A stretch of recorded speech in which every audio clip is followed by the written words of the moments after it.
Audio Jungle.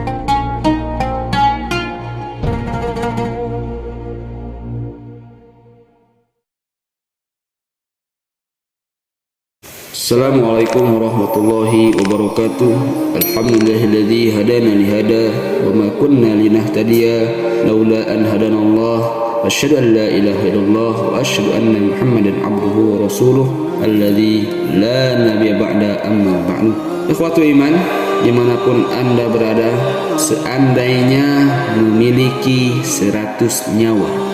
Ibnu Katsir dan yang lainnya meriwayatkan bahwasanya Umar bin Khattab radhiyallahu anhu mengutus pasukan untuk berperang melawan Romawi.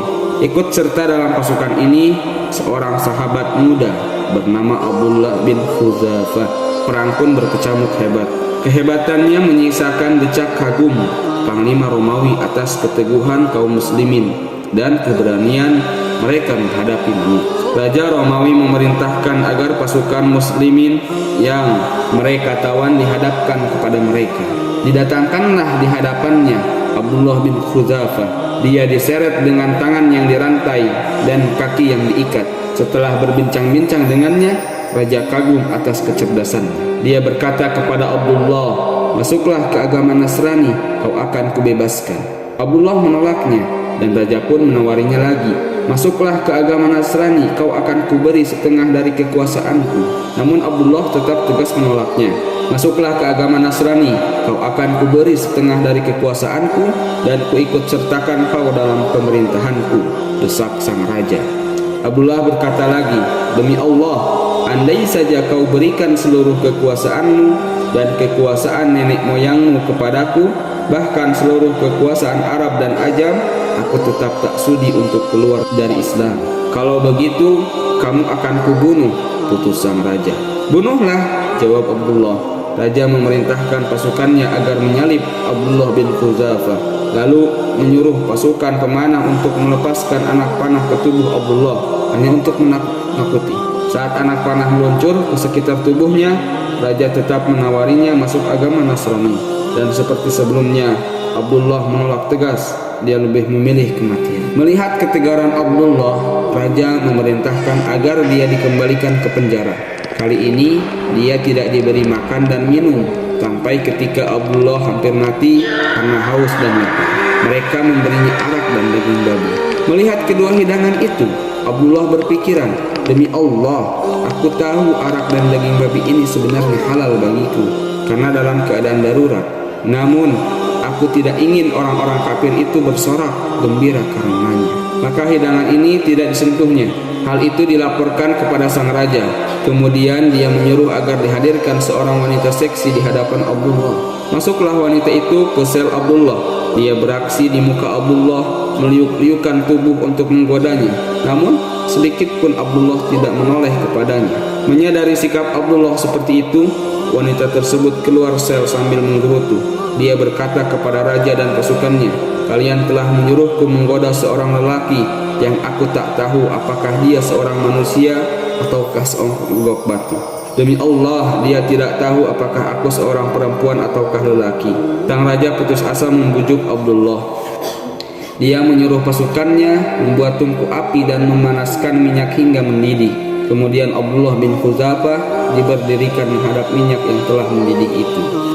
Sejurus kemudian didatangkanlah seorang muslim yang juga menjadi tawanan. Dengan kondisi badan terikat, dia diceburkan ke minyak mendidih tersebut hingga jasadnya lenyap ditelan didihan minyak. Tulang belulangnya berserakan menyembul ke atas permukaan. Abdullah menyaksikan sendiri pemandangan ini. Di saat seperti itu, kembali raja menyarankan Abdullah agar murtad. Namun dia tetap menolaknya. Raja naik pitam dan segera memerintahkan agar Abdullah diceburkan ke tungku. Ketika dia digiring mendekati tungku dan merasakan panasnya api, air matanya meleleh.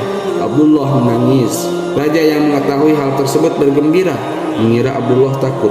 "Masuklah ke agama Nasrani, kau akan kubebaskan." "Tidak," jawab Abdullah. "Lalu mengapa kamu menangis?" tanya raja. "Aku menangis karena hanya memiliki 1 nyawa, sehingga aku langsung mati ketika diceburkan ke tungku ini. Demi Allah, aku ingin memiliki 100 nyawa yang semuanya kugunakan untuk mati di jalan Allah. seperti kematian yang akan kuhadapi ini. Raja berkata, ciumlah kepalaku, kau akan kubebaskan, dan kau bebaskan pula seluruh kaum muslimin yang kau tawan, tawar Abdullah. Ya, jawab raja. Abdullah lalu mencium kepala raja. Seusai itu sang raja membebaskan seluruh kaum muslimin yang ditawan.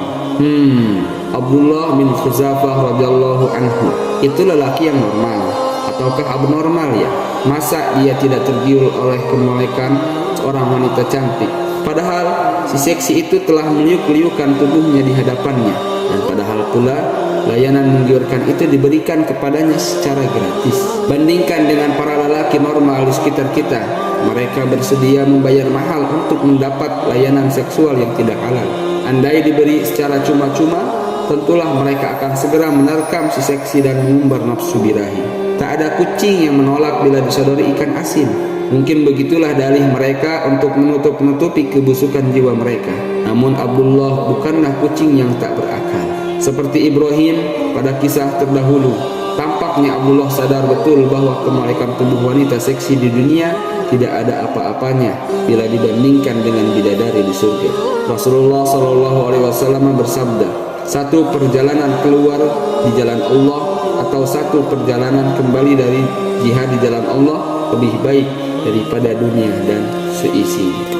Sungguh satu busur anak panah salah seorang dari kalian atau sebelah kakinya berpijak di dalam surga lebih baik daripada dunia dan seisinya. Seandainya seorang wanita penghuni surga menampakkan diri kepada penghuni bumi, pastilah kemalekannya akan menerangi jarak antara langit dan bumi, dan pastilah keharumannya akan memenuhi jarak antara keduanya dengan aroma semerbak, dan sungguh kerudungnya sekalipun lebih baik daripada dunia dan seisinya. Hadis riwayat Bukhari dan Muslim.